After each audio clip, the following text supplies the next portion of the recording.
Israel ने गजा city में ground operation यानी जमीनी हमले शुरू कर दिए हैं। सीएनएन ने मंगलवार सुबह 2 इजरायली अधिकारियों के हवाले से इसकी पुष्टि की है और यह हमला गजा सिटी के बाहरी इलाकों से शुरू हुआ। यहां रात भर इजराइल के हवाई हमले भी जारी रहे और इन हमलों में 41 लोगों के मारे जाने की खबर है। इजरायली सेना की एक अधिकारी के मुताबिक अब तक लगभग 3,20,000 लोगों ने शहर छोड़ दिया है और इजराइल के रक्षा मंत्री इजराइल काट्ज ने सेना बंधकों की रिहाई और हमास की हार के लिए बहादुरी से लड़ने की बात कही है। काट्ज ने कहा कि गजा जल रहा है, सेना पूरी ताकत से आतंकियों के ठिकानों पर हमला कर रही है।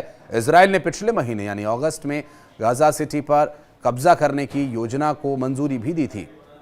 इसके तहत करीब 60,000 रिजर्व सैनिकों को ड्यूटी पर बुलाए जाने का आदेश जारी किया गया और प्लान के मुताबिक गजा सिटी पर कब्जे के अभियान के लिए कुल 1,30,000 सैनिक तैनात किए जाएंगे। सैनिकों को ज्वाइन करने के कम से कम 2 हफ्ते पहले नोटिस दिया जाएगा और पहली खेप में 2 सितंबर को करीब 48 से 50,000 सैनिक यहां पर बुलाए जाने को लेकर के जानकारी मिली थी और दूसरी खेप जो नवंबर, दिसंबर और तीसरी की फरवरी और मार्च 2026 में बुलाई जाएगी। इस अभियान को एक नाम दिया गया है और इसके साथ ही पहले से छुट्टी पर रहे हजारों रिजर्व सैनिकों की सेवा भी 30 से 40 दिन बाद के लिए बढ़ा दी गई है। यानी जो छुट्टी पर हैं या जिनकी छुट्टियां आगे आने वाली हैं उनको 30-40 दिन और काम करना होगा। ऑपरेशन में 5 आर्मी डिवीजन और 12 ब्रिगेड टीम्स शामिल होंगी, जिनमें पैदल सेना, टैंक, तोपखाना, इंजीनियरिंग सपोर्ट यूनिट्स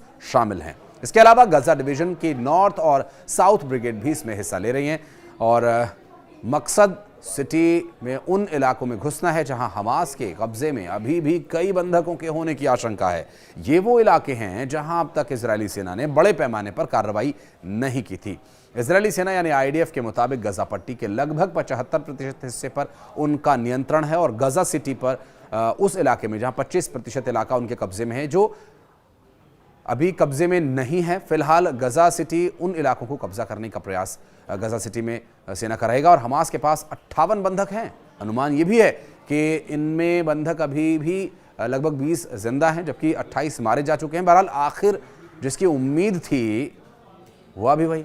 इजराइल ने 16 सितंबर को गजा शहर पर कब्जा करने के लिए हवाई हमलों के बाद जमीनी हमला भी शुरू कर दिया है। इजराइल का दावा है कि वो हमास के उपद्रवियों को निशाना बनाने के लिए ऐसा कर रहा है, लेकिन उसके इजराइल के इस कदम से व्यापक अंतर्राष्ट्रीय चिंता पैदा हो गई है।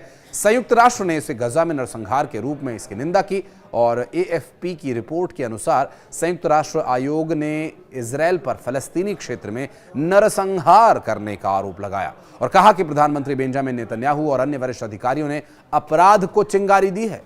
इजरायली सेना ने रात भर गजा शहर पर भारी बमबारी की और सैनिक गजा के सबसे बड़े शहरी केंद्र में गहराई तक चले गए थे। इजरायली सेना के प्रमुख लेफ्टिनेंट जनरल इयाल जमीर ने कहा कि पिछले 24 घंटे में राजनीतिक क्षेत्र के साथ व्यापक चर्चा के बाद आईडीएफ यानी सेना ने गजा शहर में अपने अभियान को काफी विस्तार दिया है। हम जमीनी सेना सटीक हमलों, उच्च गुणवत्ता वाली खुफिया जानकारी के साथ क्षेत्र में गहराई से काम कर रहे हैं। हमारा उद्देश्य हमास पर तब तक हमले को बढ़ाना है जब तक कि उसकी निर्णायक हार न हो जाए। तो वहीं संयुक्त राष्ट्र के प्रमुख एंटोनियो गुटेरेस ने कहा कि इजराइल अंत तक जाने के लिए दृढ़ संकल्पित हैं। उन्होंने कहा कि इजराइल युद्ध विराम के लिए गंभीर बातचीत के लिए तैयार नहीं है, जिसके इजराइल के दृष्टिकोण से नाटकीय परिणाम होंगे। दरअसल रिपोर्ट के मुताबिक इजरायली सेना के एक अधिकारी ने पत्रकारों को यह बताया कि सेना का अनुमान है कि मध्य गजा शहर में 2,000 से 3,000 हमास आतंकवादी हैं और लगभग 40% निवासी छोड़कर दक्षिण में चले गए हैं। उधर इजरायल में बंधकों के परिवार नेतन्याहू के घर के बाहर जमा हुए और उनके ऑपरेशन गजा को रोकने की उन्होंने अपील की है। एक महिला ने कहा कि मेरा एक मकसद है कि मेरा बेटा और जो बाकी बंधक हैं वो घर वापस आ जाएं और इस दौरान इजरायल ने यमन के हूती विद्रोहियों के कब्जे वाले होदेदा पोर्ट पर भी हमला किया और कहा कि वहां विद्रोहियों के ढांचों को निशाना बनाया गया। बहरहाल शांति की बातचीत के बीच अचानक ये हमलों का सामने आना इस बात को पलीता लगाता है कि क्या दोनों देशों के बीच या इजराइल के चलाए जा रहे ऑपरेशंस को रोका जा सकेगा। और जिस तरह से मुस्लिम देशों ने एकजुट होकर के इजराइल से बदला लेने या इजराइल को सबक सिखाने का जो दम भरा, उसके बाद से इजराइल और भी ज़्यादा सतर्क हो गया है। बहरहाल अब देखना होगा कि मुस्लिम देशों की एकजुटता कब होगी, वो एक अलग विषय है, लेकिन इजराइल कितना सतर्क है कि उसने इस ऐलान के साथ ही हमले और बढ़ा दिए हैं।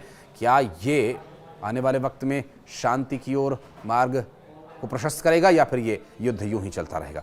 कुछ कहना है तो आप कमेंट सेक्शन में आकर अपनी प्रतिक्रिया दे सकते हैं। धन्यवाद।